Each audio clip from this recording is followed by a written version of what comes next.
اللہ صحیح کہتا ہے قرآن میں، جب بھی تم سے تکلیف اٹھا لی جاتی ہے تم بھول جاتے ہو اس کو،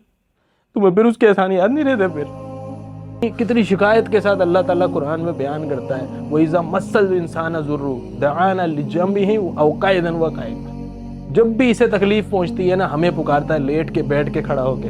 اور جب ہم اسے تکلیف دیتے ایسے چلا جاتا ہے جس نے کبھی پکارا ہی نہیں تھا ہمیں۔ کیسی شکایت کے ساتھ اللہ بیان کر رہا ہے قرآن، تمہارا دل پھٹ نہیں جاتا، تمہارا کلیجہ پھٹ نہیں جاتا سن کے؟ اللہ کہتا ہے ایسے ہی چلا جاتا ہے، اللہ کو خوشیوں میں یاد نہیں کرتے تم، جب تکلیف پہنچتی ہے تم کو اللہ یاد آتا ہے۔ ہر عید کے اوپر تم گناہ کرتے ہو، پورا رمضان گزارنے کے بعد عید کے دن سینماؤں کے اندر لائنیں لگی ہوتی ہیں، رش لگا پڑا ہوتا ہے، اپنی تمہاری گھروں کی شادیاں اٹھا کے دیکھو، ہر خوشی کے اندر، خوشی میں تمہیں کبھی اللہ یاد نہیں آتا، ہر تکلیف میں، ہر آزمائش میں، ہر بیماری میں تمہیں اللہ یاد آتا ہے۔ کیا میرا اللہ صرف اسی لیے خوشیوں کے لیے میرا اللہ نہیں ہے؟